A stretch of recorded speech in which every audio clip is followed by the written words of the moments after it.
So today's story might be a little controversial. When I heard about it first, it scared me quite a bit because I have seen the house where it all happened. And let me tell you, from the outside, you just wouldn't know that something like this could have gone on in there. And while the story is sad and tragic, it is also mind-blowing because there have been so many theories and speculations as to what had really happened and why. And by the end of this, I'm sure that you will be left baffled as well. This is the mysterious story of Gareth Williams.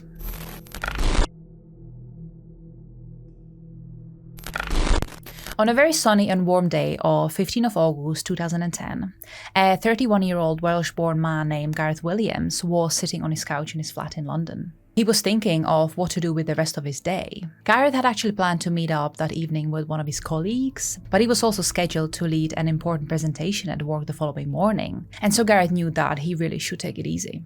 Now, there are a few very important things you need to know about this man. Gareth was as accomplished and successful as you can imagine one to be. He was incredibly smart, and since his school days, his specialty was in maths. After completing his PhD at the age of 22, Gareth started working as a mathematician and junior analyst for the GCHQ. GCHQ stands for Government Communications Headquarters, and it is an intelligence and security organization where its main responsibility lies in providing signals intelligence and information assurance to the government and armed forces of the United Kingdom. So basically, it helps keep society safe in our digital age by constantly being on a lookout for any intelligence that might be harmful to us. So as you can imagine, it would be quite demanding to get hired by such an organization. And of course, it would come with its own difficulties and challenges, since the environment must be quite pressured considering what the organization deals with. On top of all of this, recently, Gareth was seconded to MI6. Now, many of you will be most likely familiar with what this organization stands for, but if you're not, then MI6, also known as SIS, is UK Secret Intelligence Service. And this is basically where a lot of you would make the connection to James Bond. So SIS are there to keep the UK safe, and that is from collecting foreign intel to working with its international partners. What you might not know is the fact that you have to be British to be able to join the SIS, and have lived in the UK for the majority of the last 10 years. So if you're a foreign national, you basically would not be eligible. And this is really to add another security layer on top of everything else they have in place. You would also need to go through a very tough vetting process where they dive into your background and find out everything there is to know about you. So yes, joining such an organization is indeed very difficult, and many just don't pass. Obviously, the nitty-gritty information about the actual daily tasks and routines are top secret, and even their employees really should not be talking to anyone about it that is also not an employee themselves, because everything is highly classified. But still, working in such a place must be really fascinating, but also probably boring at times, because I can imagine the amount of paperwork there would be for every single little thing. It is not widely known what Gareth's actual assignment with the MI6 was, but it is reported to have been something to do with tracing international money laundering routes, which some might have even been linked to Russian organized crime groups. Gareth was supposed to be an expert in mobile phones and data transfers, so this was all most likely linked. For this assignment, Gareth also had to relocate, and so now was living in a top-floor flat in Pimlico, London. Everyone who knew him described him as a quiet guy who liked his space, and he just kind of kept to himself most of the time. Gareth also really guarded his private life, which is completely understandable given the type of work he was in. We do know that he was quite close with his sister, whom he had kept in touch with even after moving to England. And we also know that he absolutely loved cycling. And so, after a few moments of pondering as to what to do that Sunday, Gareth decided to head over to the famous Harrods shopping mall, which is regarded as the most expensive and luxurious shopping stores in London, and buy himself a couple of cakes. And after that, he would pick some peppered steaks on his way back to the flat in Waitrose, which is a high-end British grocery store. And so, Gareth got up from his couch, and soon he was locking the door behind him on his way out. Just 1 week later, on the 23rd of August, Gareth's sister was trying to ring her brother yet again. She wasn't able to reach him the whole week, and so she was starting to get worried about him. The two would always be at least texting each other, but there was just no answer from Gareth at all, and it seemed like his phone might even be off. So, not really sure what else to do, Gareth's sister decided to call his place of work, the MI6. But what she learned from them took her by a complete surprise. And a sense of dread got just so much worse. She was able to discover that Gareth had not come to work for a week now. He was scheduled to lead a presentation on Monday the 16th of August and also attend a meeting the following Friday the 20th, but he failed to attend both. Nobody saw him at his desk, and it was also discovered that he hadn't even entered the building since Friday the 13th of August. Now at this point, Gareth's sister was stunned. How come nobody ever questioned this? How come that of all of the companies out there, it was an MI6's employee that apparently had gone missing for over a week, and the organization was not even aware of that? Gareth's sister really wanted to catch the first train to London herself, but instead asked if one of Gareth's colleagues could stop by the flat and make sure that he was okay. She did explain to them that he had not been answering his phone and that she was extremely worried about him. And in the end, the colleagues notified the police and provided a spare key to 2 officers that had been dispatched. According to many reports, the flat Gareth was staying in was actually some sort of a safe house that was often used by MI6 employees. But then other sources say that there was never any security involved in or around the flat itself, so it is likely that it was just one of the many houses that the organization had under its management, but the employees were likely renting out the units themselves, and that was the end of that. It would, however, explain why there was a spare key to Gareth's flat. The officers arrived at 36 Alderney Street in Pimlico at around 4:45 on the same afternoon. They rang the bell, but there was no answer. And so, equipped with a spare key, they proceeded to enter the building, walked up to the top floor and knocked on Gareth's front door. But again, there was no answer. The officers didn't see anything suspicious on their way in, or even now on the door itself, and so to them it looked as nobody was just home. But they proceeded to unlock the door anyway and enter the flat. The flat itself was extremely clean. There was not one thing out of its place. The officers also noted that it was very warm in there, and soon found out that the central heating was actually on at full blast. And this was the middle of the summer, so on its own it was already very hot outside, so it just made no sense for the heating to be on. The officers walked around the flat to see if they could find anything that would suggest where Gareth might be. The layout of the flat was over 2 floors. The kitchen and living room were on the same floor of where you entered the flat via the front door, and then up 1 more flight of stairs is where the main and the spare bedrooms were. Now, upon inspection, both bedrooms were almost untouched, with only one thing out of place slightly, considering how otherwise neat the flat was. The duvet was crumpled on the floor in front of the bed in the master bedroom.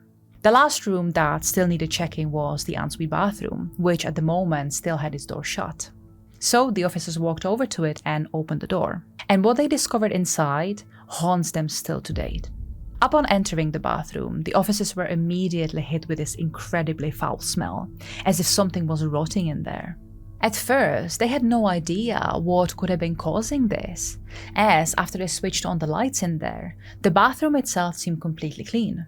There was no dirty laundry, the sink was clean, and the floor was spotless. But then they noticed one thing. The bathtub was currently covered by the shower curtain, so they had no clear vision as to what might be inside of it.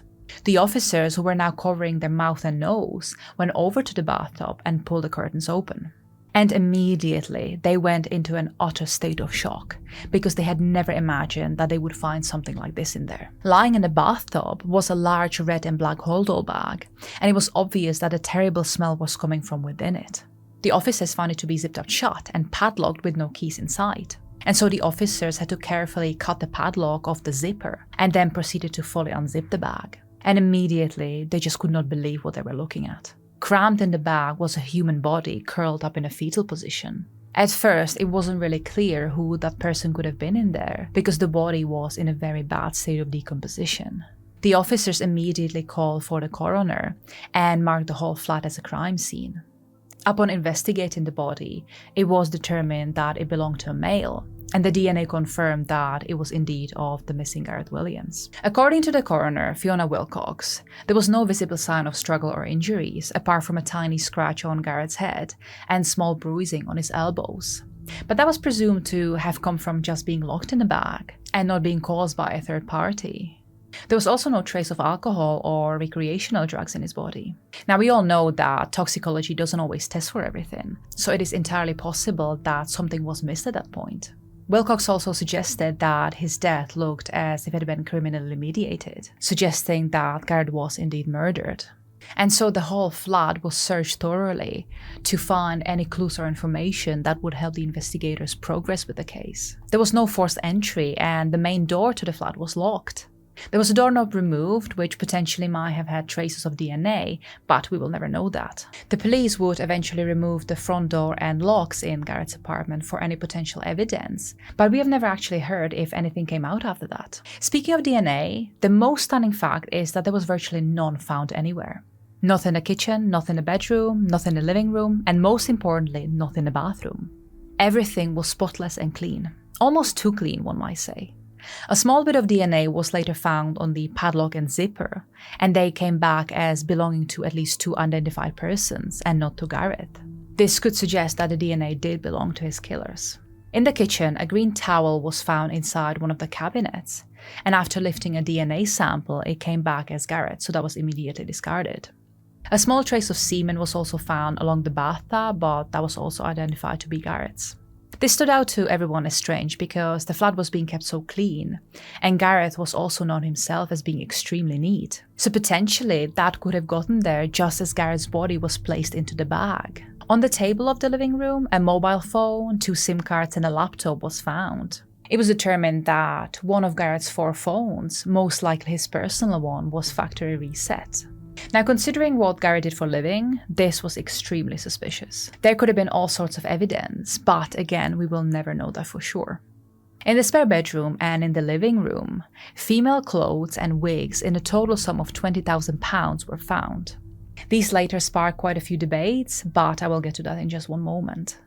Another thing that was found was a scuff mark alongside the bathtub, which was said to have been from the bag itself being lifted up and placed into the bathtub. This would suggest that Gareth's body was actually already inside it at the time, otherwise the bag would have been too light and it would not leave the mark. But the most stunning of findings was underneath Gareth's body.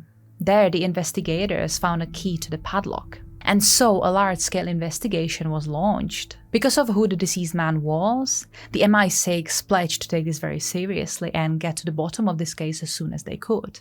But it seems like the exact opposite happened. To anyone who was following the case at the time, very little information was being released to the public of the actual findings. Again, considering what and who it was regarding to, I'm not entirely surprised by that. But what I find insulting is the fact that the MI6 and investigators have labeled this as Gareth doing it to himself. It also very much looks like he was being framed in a nasty and unfair way and smear across all tabloids like that, so let's look into that as well. Now first, let's review the facts about how Gareth was discovered. He was in an unbelievably tight space that was locked from the outside with no Gareth's DNA left on the bag anywhere, and he was not wearing gloves. He was completely naked, and so if he really managed to somehow climb into the bag, zip it up and lock it himself, he would leave fingerprints and footprints all over the bag as well as the bathroom. But no evidence supporting this theory was ever found. To me, it is pretty clear that a third party must have been involved. Otherwise, how on earth was he able to do that himself? Was it really the people whose partial DNA was found on the zipper and the padlock? Maybe. But I don't believe for a second that Gareth did this to himself. To show that this so-called stunt was impossible to do on your own, Peter Folding, who is a yoga specialist with expertise in finding people stuck in confined places, conducted an experiment.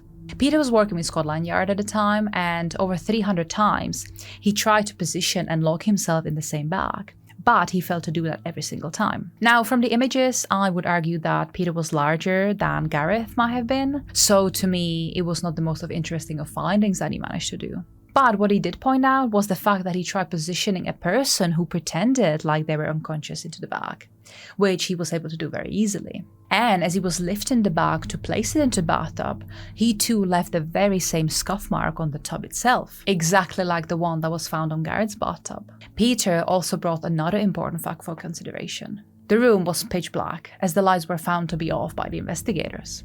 There was nothing found on Gareth to say that he might have been practicing escapology. People that try to put themselves in tight spaces like this usually have a backup plan, and Peter himself brought a knife just in case something went wrong. He also pointed out that Gareth was a highly intelligent individual, so being careless like that just made no sense to him. He also pointed out that after 5 minutes in the zip bag, the temperature goes up by 10 degrees, with the oxygen levels dropping by 17%. Carbon dioxide builds up so you cannot concentrate, and eventually you lose consciousness. And within less than 30 minutes, you would suffocate.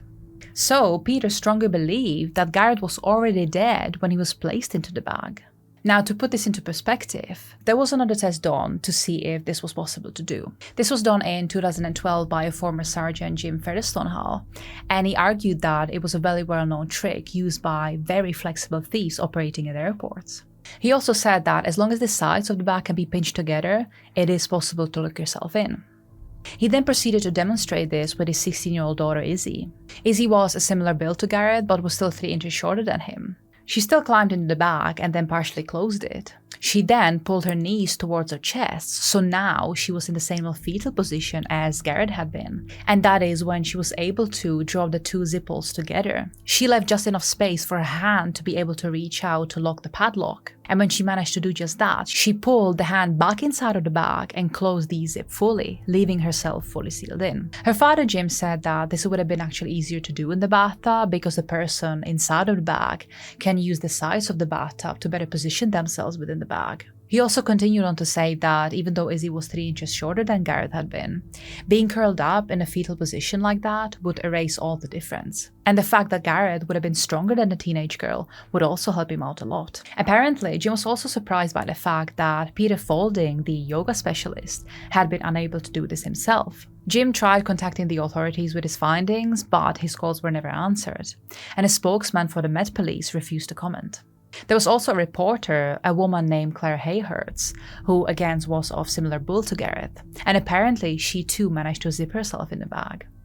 She practiced a good few times and eventually was able to achieve this in under 3 minutes. Now, even if Gareth was able to get into the bag himself, it still does not explain why there were no traces of him left behind when he was moving around the bathroom beforehand. So this still remains a mystery. But the Met continues to argue that Gareth was definitely on his own while all of this happens inside of this flat. Let's also have a look at the fact that the front door was locked from the outside. Now, we already know that a spare key existed, so it is not entirely unlikely that it could have been used to get inside of the flat by the killer or killers as well. There are, of course, 3 possible scenarios here. 1. Gareth's killer got into this flat and waited there for him. 2. The killers tailgated him as he was coming back from the shops. Or 3. They actually walked into the flat with Gareth, and so it was someone Gareth knew personally. Not to point any fingers, but it could have easily been one of his colleagues who knew about the spare key.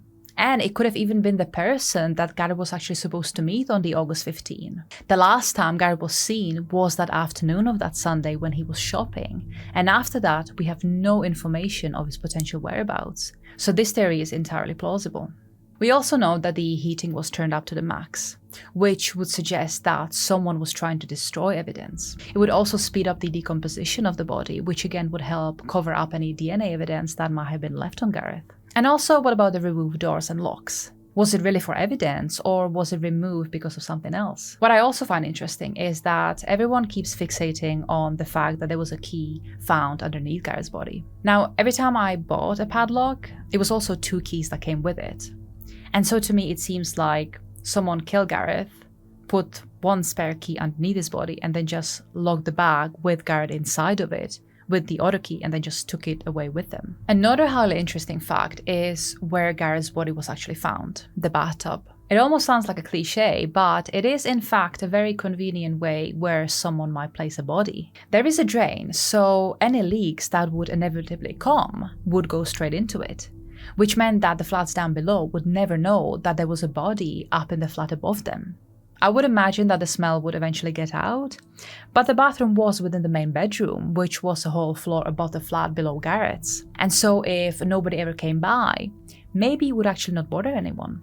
I'm just after covering another case where people were much closer to the actual body than where Gareth was, and people still couldn't figure out where the smell was coming from. So again, this could have been a plan on how to store the body, at least for the time being. There's also another thing that I really wanted to mention that I find very far-fetched, and I feel like the media let really Gareth and his friends and family down on. It is to do with the discovery of the female wigs and clothing inside of Gareth's flat. Now, the media really went for Gareth at the time and painted him as some sexual deviant that dressed as a woman. For all we know, he could have worked undercover, dressed up as a woman, or he simply could have been set up. There were official statements being made that Gareth's browsing history was full of BDSM, and that he was himself seen in a few clubs on drag night shows. But again, with someone like Gareth, I highly doubt that if he was searching for something like this, he would leave a trace. He was an expert in mobile phone data, so none of this really makes sense to me. Now, another proverbial nail in the coffin came from the landlady from when he was living in Cheltenham working for the GCHQ. She came forward with a piece of information that everyone found very disturbing and interesting at the same time. She disclosed that about 3 years before Gareth moved to London, she heard him screaming for help, and so she ran up to his flat and she found him strapped to bed. Gareth asked her to untie him and explained that he was actually trying to see if he could get out of the ropes, but he wasn't managing to do that, hence he needed the help. Now, it did look like more of an escapism gone wrong to her rather than some sexual practice, but this is exactly what a lot of people took away from that story. Going back to Peter Faulding, he also believed that Gareth was being viciously smeared and that the actual case of his death lies completely elsewhere. There were 2 times where the investigators made a mistake, at least that we know of. They initially released an image of a Mediterranean couple that was seen entering Gareth's flat communal space sometimes in June or July, and they thought that it was these people that left the partial DNA evidence found on Gareth's body. However, this turned out wrong, as the prints were actually left by one of the forensic scientists, and so a big apology was issued to the family, and the image of the couple was pulled from the media. Lastly, I cannot leave this case without mentioning a potential motive for someone wanting Gareth dead. It was revealed that Gareth was actually not fully enjoying his time at the MI6 anymore. He disliked the rat race, flashy cars and post-war drinking culture, so he actually asked to be relocated back to the GCHQ. Gareth just preferred a quieter life, and so he wanted to go back to the countryside and his cycling. His move was approved and he was scheduled to return to Cheltenham in September 2010, but of course that never happened. Retired Met Detective Hamish Campbell tried downplaying the importance of Gareth's involvement in the organization and what his role meant, saying that what would anyone, like the Russians for example, achieve by assassinating a junior analyst? Campbell also suggested that Gareth was probably just involved in some sexual activity that went wrong and that was just the end of it. And so he really made it sound like he believed that the cause of Gareth's death laid in his personal life and that it had nothing to do with his work for the MI6. But his family continues to believe otherwise. They are convinced that someone killed Gareth, and that is highly likely due to the fact that his work was focused on Russia. So whether he was assassinated by the Russian mafia or killed by the MI6 or US agent because he had found something he should not have, we will likely never know. So in their eyes, it was really Gareth all along who, naked, managed to lock himself in the bag and then somehow leave no traces whatsoever anywhere. And then this brilliant mathematician just calmly waited in the bag until he suffocated, which, let's not forget, was made even worse by the fact that his central heating was on in the middle of summer. Yeah, I'm also not buying this. The truth is, because of what he did, there's just no way of ever getting to the bottom of this if the public is not meant to. The real information about what actually happened that day would be either highly classified or simply unknown, since the killer did such a good job at erasing practically all evidence. I mean, if it was not for the smell once you got in, nobody would have even known that Gareth was in there. So what's the chance of actually ever finding the real perpetrator? Gareth was buried in a cemetery in Wales, and his headstone reads, "In loving memory of Gareth Wynne Williams, mathematician, special son and brother, 1978 to 2010, free to run in the mountains." Now, having heard of all of this, please let me know what you think of it. This is an extremely frustrating case, so I'm sure that a lot of you will have at least something to say about it. Until next time.